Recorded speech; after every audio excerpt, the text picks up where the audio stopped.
Okay, little weirdo.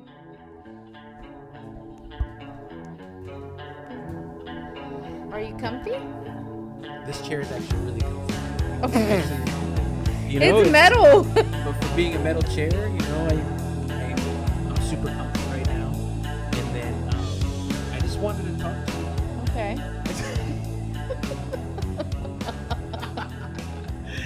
I don't know. Wow, The guy that's it's gonna been be a long asking time. questions It's is been a nervous. well, yeah, because it's been a long time since I've been in this chair. I feel like it. There's been like you've interviewed like 6 or 7 people. It feels like I haven't been able to do that, so I'm a little rusty. Okay. Whereas you, obviously, you've been in the chair. You've done like 10, 12 hours of podcasting. So, Yeah. I'm just here to It's not that hard. Yeah, well, it's hard to talk and to think at the same time kind of thing, where you're basically trying to talk, but then you're like, what am I talking about? Uh-huh. And I'm constantly asking myself that. So it kind of you stumble over that a little bit because you're like, what did I talk about? What did I start to talk about? And then you don't remember. Okay. So that's why I try not to talk too much. But I just thought it would be cool to ask you questions. Okay. Just rapid fire and just kind of improvise questions because maybe if I'm curious about it, somebody else out there might be curious about it too. Okay. So, just like let's start simple, like Okay. little things like where were you born? I was born in Sun Valley, which is like suburbs to, like, I guess, like LA County. Sun Valley. Sun Valley. So that's different than San Fernando Valley. No, it's the same. It is. So Okay. Sun Valley is like basically like a little city in the San Fernando Valley. I was born in this hospital called Sierra Hospital. Uh-huh. Now I think it's from the last time that I remember it. Now it's kind of like a clinic kind of area, but it's not. They're not giving births there anymore. But were you born there? I was born there. Wow. So Yeah. you were born there. Yeah. So what happened that day? I don't know. It No, was a long seriously. time ago. But I'm saying, was I there, was like, born. You were born. Uh-huh. Like, do you know who was like? Was the whole family there? Was it like a surprise? What I don't happened? know. No, I mean, but it was July 16th. Yeah, that. it was July 16th, so it was the summer. Okay. So, I mean, nothing too bad could happen in the summer because the summer's probably like the best time in Southern California. Probably. Yeah, 100%. Like Yeah. year round. But fucking yeah, that was a great birth. Yeah, I'll ask my mom. And then, well, I'm just thinking about the baptism video. Yeah. Too, because I remember seeing when you were. How old were you in that baptism? I had to video? have been, because Liz wasn't even born. So Okay. me and Liz were 3 years apart. And I think my mom might have been pregnant with Liz at that time. So I had to have been at least like 2.5, maybe going on 3. Do you remember that party? I mean, I know you saw the images from the video, but did No. you had no memories before that? No. But had you heard stories? Because it seemed like a pretty epic event. I mean, I think I had seen pictures of it, where it's like we're outside the church and it's like me and my sister, we have matching dresses and we're like sitting on like the little, like railing of the church and stuff like that. And, they used to do the pictures where it was like they would like put you like they would Photoshop the picture and you would be like on clouds and then Wow. there would be other people down here. So it was, I just remember that, but I don't remember the whole entire thing. Yeah. Because I had to have been like, I couldn't have been like 3. But where did that epic party take place? I mean, was that at your house? Was that at, because that So, looked like a huge That's party. my so the my uncle was a caretaker, still is a caretaker for a property in Simi Valley. And so now it's known as Hummingbird Ranch. And that ranch is actually what I started like looking into it and stuff like that. And so when you go there, I mean, it's private property, so not anyone can go in there. But Simi Valley is known for Indian burial grounds. So it's wow. very haunted. And so I remember going over there as a kid and just kind of like you would drive in. And as soon as you would drive in, you would just kind of get like this feeling like you were just kind of like, I don't know, you get like this kind of like almost like a sinking feeling. And so I knew something was weird there. But I didn't know what that feeling was until like now I'm like, that's dark.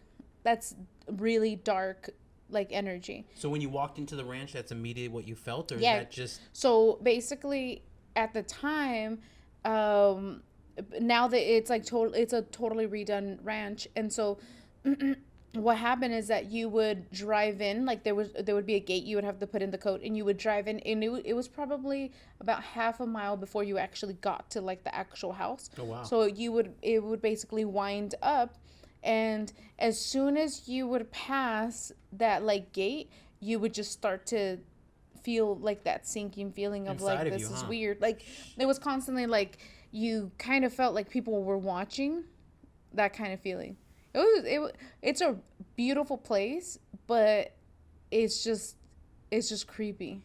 You know, it's like there's now they do like it's like a wedding venue, and like people get married, and so because I've always told these stories about how like we would be there and all kinds of weird shit would happen, and then you would be like, okay, that's weird, but you don't kind of think anything of it because you're like, maybe that's life. But now, and I started Googling and looking at the pictures, and I'm like, maybe I'll see like an entity in the fucking pictures.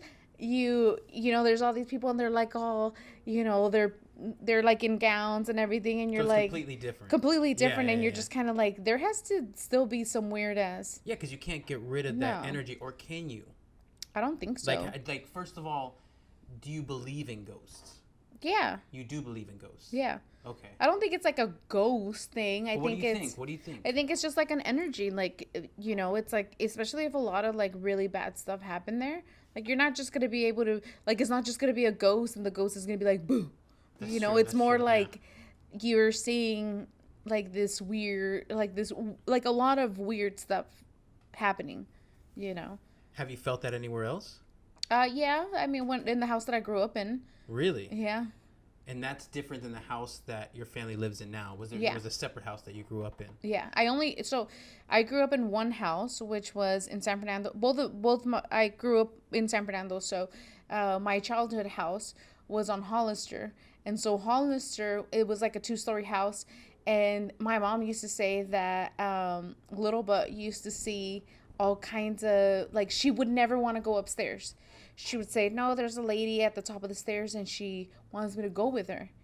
And so she was just not, she didn't want to go upstairs. And she was really young. I think I had to have been, like a baby at the time, but she used to say that she didn't want to go up there. But did you find out the history of the house at all? No. Because it might have had something to do, right? Probably. But yeah, it was really, that was a weird house too. But then you moved to another house and everything, the energy was all good? I mean, yeah, I never felt what I felt at that house, where you kind of feel like this kind of, like, I remember playing outside, and so since it was a 2-story house, you kind of always kind of wanted to be like and look up at the window because you felt like someone was looking, but yeah, it was just it was really weird. I'm gonna take a left turn and just ask you about what you really love about San Fernando Swap Meet. I mean, San Fernando Swap Meet, like, I grew up there, and so my dad, I remember I had to have been like 9, 10 years old, and so my dad started basically making a lot of stuff, and he would make, like, I guess at that time it was like the time where all the kids started wearing uniforms for school. So LAUSD started saying, like, you have to wear a uniform for school, and this is the uniform. And at the time, it was like really super expensive to just get the uniform specifically from that company. So my dad was like, I'm gonna freaking undercut the fuck out of these people. And so he started making like sweatpants. Like, he started making sweats for like $5, like polo shirts for $5. So my dad was like cranking stuff out and really undercutting them, because I remember the polos were like $15-$20, the ones that you would get from the company at school. So my dad was like, I'm gonna undercut them big time. Wait, so the parents were buying directly from him? Yeah. But did it have the same like embroidery, the logo, no, so all they that stuff? It didn't require any of that okay, stuff. Okay. As long as it was like a white polo and like blue, like, bottoms, then you were fine. And so my dad was like, I'm gonna make a bunch of stuff. And so that's when he was like, I'm gonna go sell at the Swap Meet. And so I was around like 9 or 10, and we started going, and so I every Saturday and Sunday, it was like, my weekends weren't like, oh, it's going to be like a great weekend. We're going to go here and we're going to go there. It was more like I had to work. And I remember thinking like, well, I don't want to go to work. I don't want to do this. Like I don't want to go today. And I was telling my dad, I was like, I'm not going today. He's like, oh no, you don't have a choice. You have to go. And I was like, oh. So that's when I realized that like obviously like I was working, and so I really grew up there. It was like the transition of like being a kid to then being like a teenager, and being able to, my dad would allow us to like walk around and kind of get lost for a little bit. And it taught me a lot of things because at that time, like my dad was paying me like $5 a day to like work for him. So I wanted to dress myself, and I wanted to buy my own clothes and stuff. And so really allowed for me to like learn how to save money. So I started doing calculations, right? Because it's like, keep in mind that my dad, sometimes he would leave us there. So I was like the oldest. And so he started leaving us there when I was like around 12. So I was 12, and then Liz was freaking 9, and then Fonzie was 8. And so he would leave us there, and he would leave us with a stack of cash for change, and we would have to do all the math in our head, because if we took calculators, my dad would be so mad. He's like, no, you have to be able to do like all the math in your head.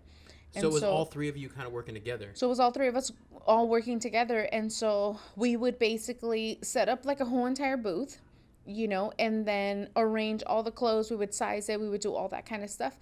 And then people would come in, they would buy it, and they would pay us, and then we would give them change. My dad would just kind of like go and do whatever he was doing during the day. But I remember like thinking like, if I want that shirt and the shirt's $15, I'm going to have to work 3 days.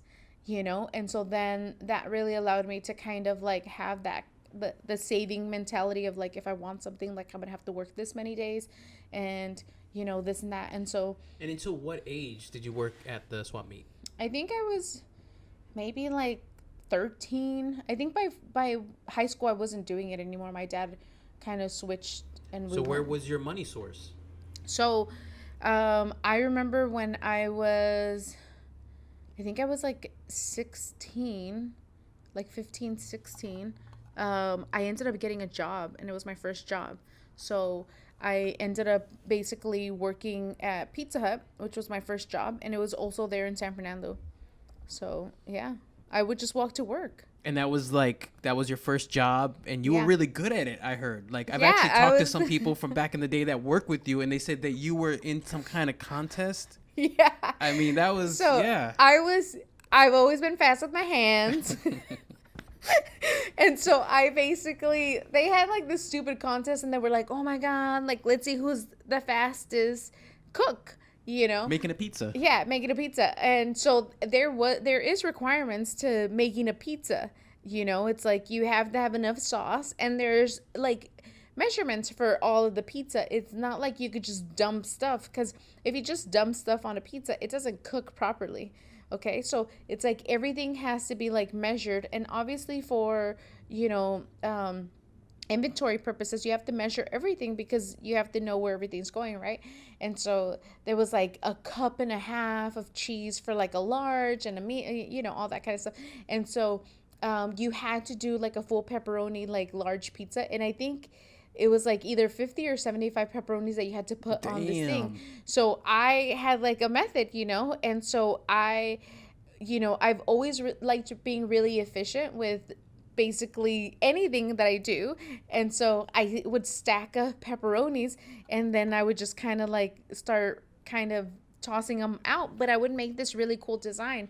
And so yeah, I got really fast at it. And so I won that first You won round. it for Pizza Hut. I won the first round. So from like my whole entire store, like I won.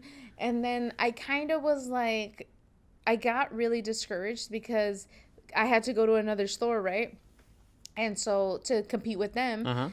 And I got really discouraged, and I was like, I don't want to be defined by this, and I just quit. wait, you quit Pizza Hut, or you no, quit? I just quit quit like the competition. contest. I was like, I am not going to be defined by this, and I quit. Like, I just kind of felt like, I don't know, like maybe like a little embarrassed, or That's crazy. Maybe you thought you were just gonna keep winning, and it was like basically you were gonna be the I was like, I'm fastest going to pizza New maker, York. and that was gonna be the thing, you know, and that was it. Well, I don't know. I felt like I did have like a good chance that I could have won because I was like sizing up the competition and I was like, who works at this other Pizza Hut? And then, yeah, but I don't know. I didn't. So how long did you work at Pizza Hut? For, it had to have been like at least like 2 years. So was that like from 14 to 16 era? I think I was like, I think I was there for like a good time. Like if now that you think about it, if you put it like from, I think I was like 16 to like maybe 18. But yeah, and I think the last time that I was there, it was just kind of like, I don't know, I didn't like, I was already on my way out, and like my manager at the time said some like stupid shit, and I was just kind of like, man, fuck this guy. And like I was like, you know what, like you cannot fucking treat people like that. And I just left. Damn. And that Pizza Hut's still there today, huh? Yeah, it's still there. Shit. Yeah. But then, so basically around that time, you had some money in your pocket. You know, you were obviously running a little wild. Yeah. So it's like, what were you doing? Like, you had a little bit of that Pizza Hut money. You were running the streets of San Fernando. I know there was probably a little bit of sewing involved, but what else was happening? I mean, I was getting myself into a lot of trouble. So I had money, like as a teenager, you're like, oh shit, I have a job, and I've always kind of, I've really loved going to like backyard shows and kind of doing that kind of stuff. And so I was one of the only friends that was going to like these punk shows that had a job. So I was buying like 30 packs of beer, like having like someone buy me beer, and I was getting fucked up and coming home and being drunk, and and my parents didn't even know. But how did they not? I mean, did you sneak in at night or sneak out through the window or what? I mean, no, like, it was, I would just lie. I would be like, I'm going to the movies, and they would be like, okay, be back by midnight. And then you would get home like at 12:30, 1 o'clock. They would be like, next time you want to fucking ask for fucking going out, you're not going to be able to go out. And you're like, oh, whatever, So there was a lot of that. Yeah. But I mean, you obviously went to a lot of concerts. There was a lot of live music, right? Was music a big part of your life back then? So they weren't concerts. They were just like backyard shows. And so it was just musical instruments were But involved, it wasn't right? like we were fucking going to fucking go see the band. I mean, I was like 15, 16 years old. Like you were just going to be like, let's go look at some fucking guys from different schools, Damn. I thought it was about the music. No, it was definitely not about the music. It was like, how short can my skirt be, and how many guys can I talk to? So let's skip over this era pretty quickly. What happened after all that shit then? When did you finally wisen up and say, okay, I'm going to be a good girl or person? Well, I think I kind of kept getting myself into like a mess, right? Like I was in really bad relationships. Like I was just kind of like I kept putting myself in bad situations and kind of like thinking like, well, what is my life going to be? Like what am I going to do?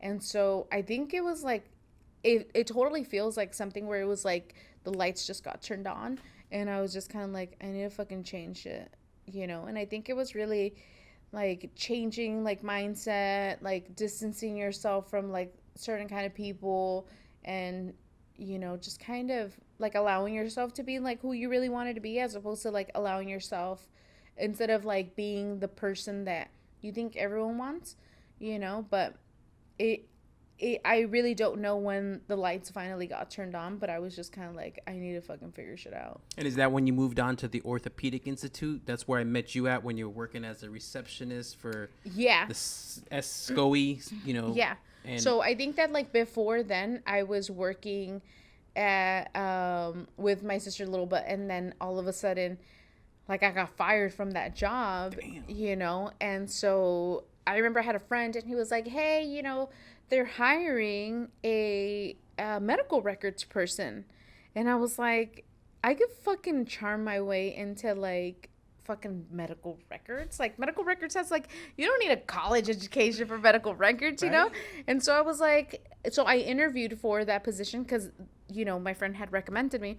And I remember, like, I would like to believe that I got the job because when the lady she interviewed me, you know, and she's asking me all kinds of questions, and she didn't seem like too like interested in me, you know. She was just kind of like, whatever. And everyone was like so scared of this lady, like so scared of her because she was human resources. Oh, wow. So she was like the most uptight person, you know. And so everyone would be like, blah blah blah is coming, and then you would be like, you would sit like super straight, and you would be like, blah blah blah's coming, fucking hide all your shit, like pretend you're working, like it was like, you know, school shit. And so I remember she was like walking me out, and she's like, hey, thank you so much for coming or whatever. And I was like, thank you. I'm like, I really, at the time I was going to school for upholstery, so I was like, I really love these chairs, they look great, and this and that. And you know, like me genuinely being interested in these chairs, and I'm like, you know, that pattern that they put on these chairs, it's called this and that. And so I'm like telling her all this stuff, and I'm like, I'm actually going to school for upholstery, and you know, I'm really interested in stuff like this, and you know, this and that. And that's when she was like, oh my goodness. And so we started having a conversation about these damn chairs, and I think that got me the job At SCOE. at Scully. Yeah. And you worked there for how long? I worked there for 4 years. It was probably my best job I've ever had. Right. I've never felt more appreciated like in any other job than that job. And like I remember when I left and I recently went back, remember with all the paperwork that I had to go and do. They told me, they're like, if you ever want to come back, there's an open door. I'm like, I would love to come back. No, because I do remember when I first met you, you were super happy. I mean, you Yeah. still are super happy, but I remember like you were always glowing and you were happy. I mean, it was a that. really good paying job. Like I was making decent money for that time, like what, 11 years ago. So it's like I had paid off my car. I was living by myself, you know, and it was like I really felt like I had my life together. And that's the crazy thing. I remember like when I first met you, you had just paid off like a car. Yeah. And I was like, oh my God. Like to me, that was like, holy shit. Like this girl's got her shit together. You're a gold digger. And then you show me like, you're like, oh shit. Like I got a 750 credit score. And I'm like, damn, this girl checks off like, that's not even a lot. Well, I'm saying like, I kept thinking in my head, like higher. she's like a real adult. Like she's real, like paying off cars. She's steady work, takes care of her family, everything like that, you know? So I was like, that was really awesome to see, but that's what makes it even crazier. Yeah. How you were able to just kind of just jump down to San Diego and like leave that, because that was steady work for 4 years, and it was like, you know, and you had paid off a lot of shit. It seems like you were on a path there. So what like diverted you from the path? Like, so I was just really scared to stay there forever, because I was like, this is cool, you know, but like they did like they would nurture like things that people would do, right? Like they would be like, oh, you're really good at this, and then they would find stuff.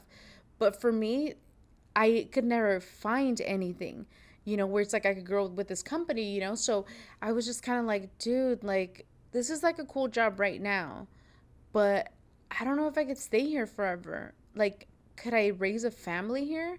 You know, and so I just couldn't see that, you know, and a lot of people have. because were you sewing on the side? Like throughout those 4 years, sewing on the side? Yeah. And I was even, what I would do is I would take my sewing machine to work, and I would hem people's shit during my lunch break. So I was making whatever I was making there, and then like an extra $200 a week just hemming people's shit. Oh shit. And you were making shit too, like, and I was making stuff. handbags? Yeah, I was making like these tote bags and all this kind of stuff. And so for me, I was like, I'm not kidding you, I felt like I was the fucking shit. I was like, I'm the fucking shit. Well, I remember when I went over to your apartment in San Fernando, like you were actually having like a little pop-up in your house, Yeah, right? I would have a People would pop-up at come, my house. they would look at the stuff that you had made and stuff like that you had just made, and I was like, oh shit. And that's why when I see what's happening now, I'm like, oh shit, that's exactly what was happening then, just on like a different level and like a different scale and everything like that, but it's just like that. Yeah. And so it was easy for me to do these pop-ups because it's like I lived on that main street, you know. So for me, I was like, I would make a stupid little flyer, you know, with like my Mac and like cut and I'm not good at any of that shit, so I would make like these little flyers and put them on like MySpace or whatever the fuck was in at that time. And I would just kind of invite people that like I knew would really enjoy vintage clothes. So I've been collecting vintage for a really long time. And so I had just a bunch of stuff that I would also make. So I would basically curate my whole entire living room as like this really cool kind of like shopping experience. And I think only a few people ever came, but No, but I liked yeah, it. I enjoyed was, it, Yeah, it was super cool. And I got to meet a lot of really cool people. Like I met this girl and I was like, and a lot of people are kind of like, I'm going into this person's house, like who the fuck are you? And but for me, like I was more like, hey, I just really wanted to basically like have this thing at my house because I knew that like, you know, no one's opening up doors for me. Like I'm not like I'm not connected where I could go and be like, "Hey, can I borrow your venue to do this event?" But I did see your bags at like coffee shops. There was art houses and stuff like that where you did get your handbags into. Back then it was not so Loka, it was CYR. Yeah. Right? Which stood for your initials, Claudia Yvonne Rodriguez. No, it was actually. What was it? So I was okay. So I have my stomach tattooed in Old English. This was a really long time ago. You don't want to see it now. I've seen it though because it's super faded. But I had. Like, I swear to you, I thought I was, like, this hard ass, right? Where I was like, yeah, I'm going to get my fucking initials tattooed and this and that. And so, my sisters, they would always make fun of me. And they're like, what does it stand for? And I was like, crazy, young, and ruthless. And so that was, like, my thing, So it's like, that was, like, my whole bag thing where I was like, I'm crazy, young, and ruthless.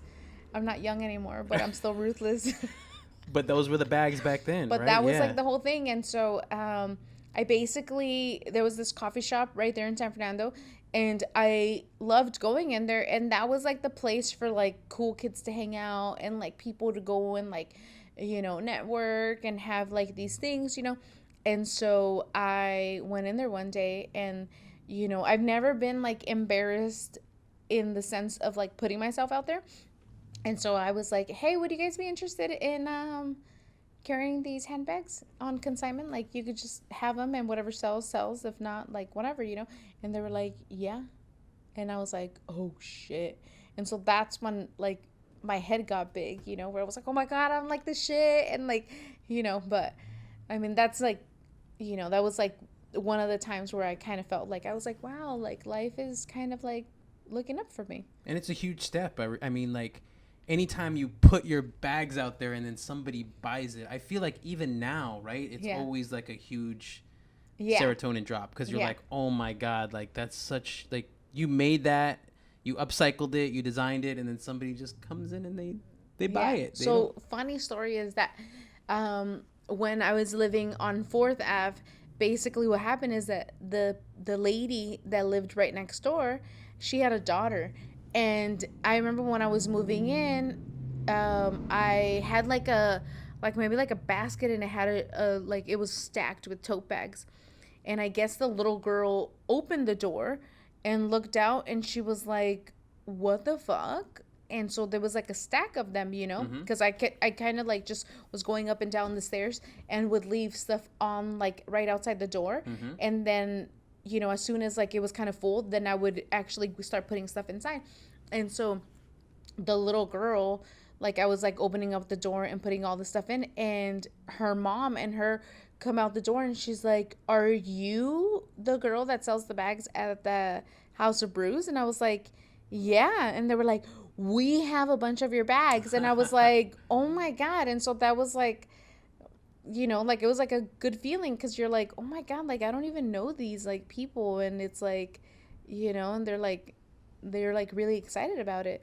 But that's the most rewarding thing, especially I think it gets deeper when you make it, right? And it's like, but still, like, how did you go from selling handbags and doing alterations on the side to be able to say, I know that I can do this other thing. I know that I can run a business, like, because was there ever any like, because you didn't show it to me, but I'm wondering, was there ever any doubt in your own head about whether you could do it or not?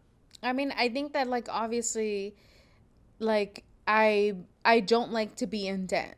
I don't have any credit cards, like any of that kind of stuff. So it's like I don't like that kind of stuff. And so for me, it was like really like being able to be like, if I'm gonna get something, can I pay it? And if you can't, like, don't lie to yourself about it. Like, don't indebt yourself into that, you know? Like, really make sure that you could do it, because that was my biggest fear, you know? And so like I like taking that, you know, I think when you had asked me, you're like, I'm moving to San Diego, do you want to come with me? And I was uh like no, like I just, you know, like I was like building my life there, and I had just paid off my car, and I had just moved out, and you know, all these things that seemed to be like perfect, like wow, I'm doing great, like why would I want to leave and start all over again, you know? And so for me, it was like one of those things where I was just kind of like, I talked to like a couple of my friends, and they were like, you don't have any kids, and like you don't have, like you could move around easily, like the only person you would be able to provide, you would have to provide for, is yourself. So why would you not go? And what age was this? I think I was like, so it was 11 years ago, so I had to, 24. I was 24. Yeah.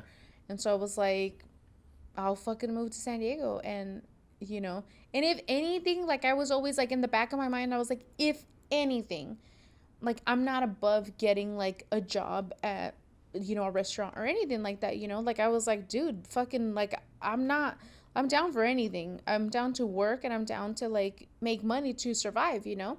And so I always kind of knew, like, I know how to hustle it. Like, I'll fucking sell whatever the fuck I have to sell in order to survive, you know? And so that's where it was kind of like, And there that was actually, no fear. yeah, and it kind of like that came to fruition, because remember the first couple of years when obviously we were trying to build credibility and trying to build sales and everything like that. It's almost like we did have to take those side jobs. You know, I'm sure there's some horror stories of some sewing jobs Yeah. that had to take, and just, we won't even go into it probably, but you can, but not be, you can't get too specific. But I'm saying there was times where it was just like we had to do other jobs just to pay rent for the store. Yeah. So, In the beginning. yeah, in the beginning, I mean, you know, when we opened up in Bankers Hill, I mean, you basically like stayed at home with Ice, and then you were like, do whatever you have to do to like build this business. And I was like, okay. And it was really difficult, because you're just kind of like, I don't know how the fuck to do this. And then there's no foot traffic, and you're just kind of like, what am I supposed to do? Like, you just don't, you don't know, you know? You think that it's like a farmer's market where it's like people like there's for sure going to be you know, foot traffic and stuff. But there was nothing there, and we had no credibility, nothing. And so it was just kind of like every day like leaking money and just being like, fuck. Like this is like really going to fucking tear our relationship apart, you know? And so I was just kind of like, I could get a fucking job, you know, like on the side. And so I remember I would work for this lady that was doing like bridal, and it was like the funniest experience. My first day was basically like, I showed up, she tested me, she's like, can you hammer this or whatever? And I was like, yeah. So like I've worked on industrial machines before, so like I could totally hem all that shit and do all that kind of stuff. And so I was like, yeah. And she's like, can you start tomorrow? And I was like, yeah, I can start tomorrow. She's like, okay. She's like, be here at blah blah blah. And I was like, okay. So my first day there, we had to pack everything because she got into a fight with this other girl. So we're packing the whole entire like warehouse thing she has there, and we're like picking up wedding dresses and throwing them in the trunk of her car. Red flag. And so I was like, okay, this is fucking weird. And then after that, like I was like working like from 8 o'clock until midnight at her house in El Cajon every fucking day. Those were dark days and nights. I mean, I'm glad that I experienced that, because Yeah. it's like, you know, you just kind of know like my motivation is always like, how can I prove shit? How could I prove all these people that always doubted me? How could I prove them wrong? You know, because it's like there was a lot of people that never thought that I would become anything, you know? And so for me, like having that experience and like the stuff that she would tell me, like I was just kind of like, okay, like watch. What, she was being hardcore with you? Like she just fucking would say some fucking shit. Like I remember I was late one day, and she's like, you're never gonna amount to anything. And I was like, okay. And she didn't know I had a business at the time. And I was just using her to fucking pay my rent. But I was just kind of like, okay, you know? And so when the whole Facebook campaign came out, I was like, I hope you fucking see me on a fucking billboard and you fucking cringe. Because it was like a big, like, for me, I was like, fuck you. Like, you don't treat people like that. Like, regardless if, like, you're pissed because someone was fucking late because you had a job, and then we would switch off. You would be like, you would get home, and then I would give you the baby, and then I would fucking leave, and then so we were doing that. So I was like, hey, I didn't have set hours with her, and I was like, hey, I'm gonna be there from this time, and I'll just stay a little longer. She's like, that's totally fine. And so when I got there, she was all pissed, and I was like, fuck you, lady. Like, I mean, you don't. did you leave? Yeah, and she fucking, when I left, because she wouldn't even let me use her fucking bathroom. I had to go in the fucking bushes. What the fuck? And I was like, fuck this lady that fucking doesn't give a shit about, like, me fucking helping her build her business. And I'm over here fucking having to pee in her fucking bushes because she doesn't even let me inside her house. So I was like, fuck this lady. And so after, like, I remember I had messaged her and I was like, hey, I'm done. Like, I'm done. Like, I'm not coming back anymore.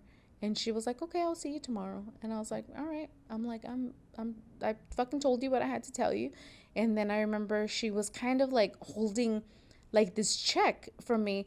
And she's like, meet me at Mona Lisa. And I was like, okay. Like, cause it was like right down the street. Yeah. So I was like, sure. And she's like, sit, have a sandwich with me. And I was like, no, bitch, you're fucking mean. Like, you don't have to treat people like that. You never have to fucking treat people. You don't treat people like that. You don't treat them like fucking shit and then try to fucking have them come back by fucking being like, sit with me and have a sandwich. Like, what the fuck? Like, no, you're fucking crazy.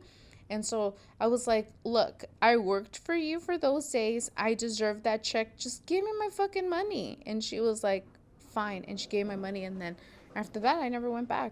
But that was also the kind of era where I feel like right after that you switched over your business model to tailoring. Yeah. Right? Yeah. I mean, you kind of, because in the beginning it was just this kind of the similar thing that was going on in San Fernando where you were making handbags, you were making different creations, and you were kind of having it, displayed there in the shop. But the problem was that there was no foot traffic. Yeah. And that we had no Instagram or social media or anything like that. That was just creeping in back then, but we definitely weren't savvy with it. No. We did our best. I think what we did do is make videos. Yeah. Like, we always, like, we weren't making Instagram videos back then, but we were making, like, if you look back, like, right from the get-go when you open, like, we found a videographer. Yeah. And we made, like, we put all of our mission statement and intentions of the business down on, we documented it. Yeah. And I felt like that's always been there, but then you had to figure out a way to basically, how are we going to fucking pay rent? How are we going to keep this rent going and everything like that? And that's when, tailoring, you never were in love with it. I could always tell you were just like, oh, fuck. But then you were like, you know what? It's just, it felt like it was just so easy. And you were able to charge whatever you were charged, and you're like, hey, it's paying rent. Yeah. For me, like, I've always been like, I'm responsible to be able to provide for a family. Like, I've never had that thing where it's like, it's a man's job to provide for a family. Like, I've always been like, hey, it's both of our positions to, like, have to provide for this family. And so I was just kind of like, dude, like, I want to be able to, like, make sure that I could fucking do this. Like, I want to pull my own weight, And that was, like, the thing where it's like, dude, like, I know tailoring isn't, like, there's nothing fun about it. There's nothing creative about it. But I was willing to be like, fuck it. Like, let's do it for a little bit. Like, let's get some experience and we'll see what happens, And I'm glad that I did, because it taught me so much about me, about, like, what I'm good at, what I'm not good at, And it was just like a really good, it really taught me, it sharpened my skills to, like, where I am now. Definitely. And you were able to build credibility and build with customers and stuff like that. Because I think that was, right? When you say that was one of the biggest hurdles in the beginning, is that just people, especially you moved here, you didn't have any roots in San Diego or anything like that, so just people being able to trust your skills, and I think you had to trust your skills before people were able to trust your skills. I mean, it's scary because people are bringing you something and then you're like, okay, let's make sure we don't fuck it up, and then you're just kind of like, let's hope that it works out the way that it needs to work out, but it's like, I've always like I have techniques where it's like I just don't like I don't go all the way through until it's like perfect. And then it's like when it's perfect, then you can cut everything you need to cut. But if it's not, if and it takes a little bit longer, but it's like the process is always like it just fits better, than just kind of being like, hopefully this fits. And then you're like, oh crap, you can't ever gain like any weight because you're not going to be able to go back to that size. But even when you were doing the tailoring and such, I mean, you had time to do cool creative shit along the way, right? Like there was people who brought projects in, like there was still some upcycling going on, right? There was still stuff like that, or did you feel like you just got totally drowned in tailoring for a while? I think that when I was like in Bankers Hill, like I still had a lot of time to take on like really fun stuff and to be like, oh, this is great. And I did like a lot of the upcycling with the couch. I converted like the leather couch into like that duffel bag and stuff. But once I moved to the alley, I was just kind of like, there was no way to do like fun projects. And so that's where it got really, really kind of like tight with time. And like I just, I think I outgrew that space like right when I freaking had moved in. I was like, yeah, I need like a bigger space. Because how long were we in the alley? I think it was like a year and a half. Yeah. It was a while. Let's have a moment. Okay, you want to pray or what? No, just a moment for my mind to think of what exactly I'm gonna say. Okay. Because I mean, I'm looking at you and I'm like just blank, and I'm like, what were we talking? Like, okay, how do I, And I just want a moment so that we can, my brain can capture something. Yeah. An idea. Can you maybe? Okay, so, I'm glad you don't do tailoring anymore. Me too. Actually, this is a great segue. I do not do tailoring anymore. I do not do custom sewing. As much as I would love to do it, I feel like I am not in the position to be able to do it in a timely manner. Where it's like it takes too long, and I don't want to inconvenience people like that. It's like that's not where like my heart is, and it's just kind of that was like a period in my sewing journey where it's like I really enjoyed doing it, and it's like, and I feel like I really did make a lot of people feel really good in their clothes, but I don't want to do that anymore, and we get a lot of inquiries about that kind of stuff, and so for me it's like, as much as I would love to do it, like I just don't want you to then be like, fuck, she takes fucking forever. And it's like, in the beginning I really thought like, oh, I'll make exceptions, and like now it's kind of like there's no time for it at all, and it's like we've gotten into like this groove of like creating stuff, and like finally like where you've joined the team and like we're working together on stuff like that, where it's like time is very limited, and it's just kind of like that's not where the business is heading, and it doesn't allow for us to like really grow. So it's like it's a great time to talk about that kind of stuff. Because the worst feeling I think in the world is when you feel like you have like one foot over here and another foot over here, and you're trying to do two different things, and it's like neither of them are ever that good. Yeah. As opposed to just saying, I think the bravest thing you did was like, I'm not doing tailoring anymore. You just kind of cut it off and just not knowing where that other income was going to be replaced by. Yeah. But what it did is it allowed you to fully focus on just creating everything that we do here, focusing on the drops and stuff like that, and not even having to think about any of the other stuff. So that allowed for that when you have the full focus, that's why it's blossomed as it has. And it was like a lot of stress, like a lot of stress. It was like constant deadline after deadline after deadline.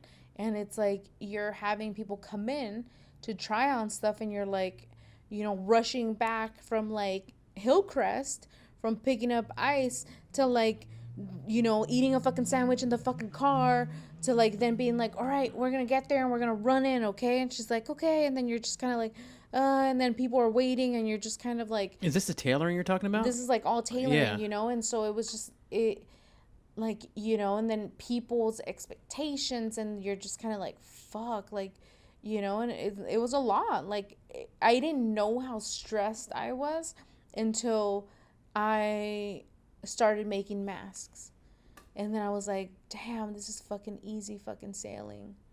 You know, like, this is like this is like I enjoyed it, you know? Like, I enjoyed just being like, I don't have to see anyone right now. Like, I just, like, I see people, but it's like they're not, it's not so different from one person to the other. You know, with the mask, it was like you were just, you know, we were basically supplying 20 different people with you know, a bundle of 5 masks, you know, per person, you know. So it was like, it was nice, Mm-hmm. you know. But yeah, it was a lot of stress during that time. And so, like, now looking back, I'm like, I'm glad I don't have to do it anymore, The you tailoring. know. Yeah. Or custom. Well, because it feels like with the tailoring and custom, there's just so much demand on you, like from the client's perspective, right? Of Yeah. what they want, and you have to kind of almost try to see their vision.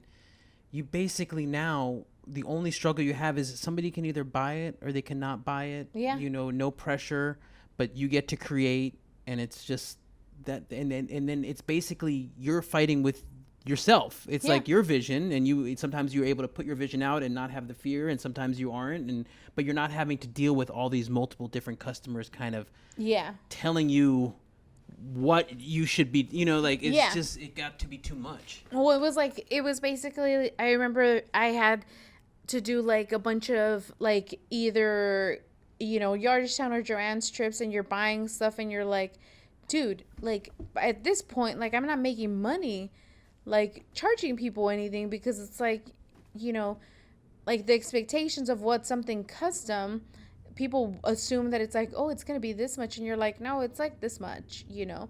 And people don't want to pay that. People have, like, you know, they don't want to pay like this amount in order for you to make them something that's gonna fit them specifically. It's not gonna fit anyone else, you know. And so I was just spending a lot of money on supplies, you know, and just a lot of wasted time just going there and being like, do you like this? And then they're like, no. And then you're like, you have to go again. You have to go again until they're like, cool, I like this. And then you're like, okay, now I wasted how much, you know? And so now it's like, I get to pick out whatever fabric I want, you know, and then I get to decide what I want to do with it, you know? And so having that freedom of like being able to like actually consider myself like someone that's like actually designing and making something, as opposed to like I'm just like someone's tool for their vision, you know, is like, it really does something for like your mental health, where you're like, wow, like I knew I was like, you know, like a little bit better, you know. And so But where do you want to take this sewing journey now? Where do you want to, where's the next step? Like what happens next?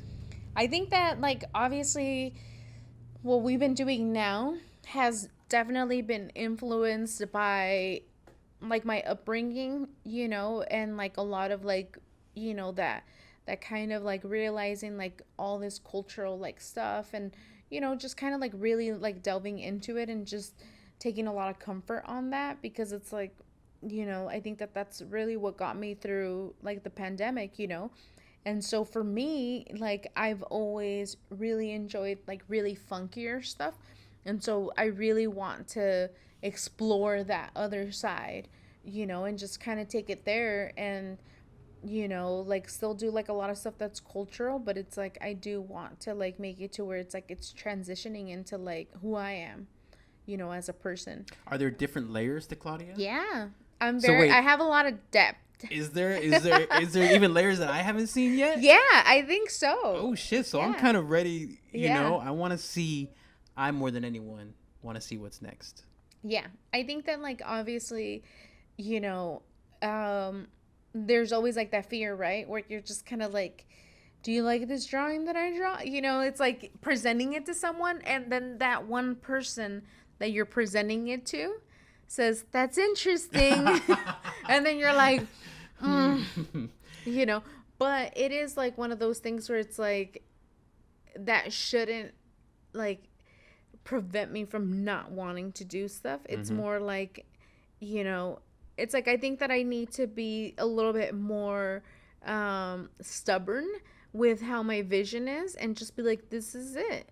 This is my vision, as opposed to being like, well, you don't like it, so let me change it. And I feel like I've kind of done a lot of that, you know. But I feel like lately you've been more stubborn. No. No, you haven't been stubborn. You could be more stubborn. I think, I mean, as far as like I have a specific vision of like what like I want to kind of like see and like all that kind of stuff.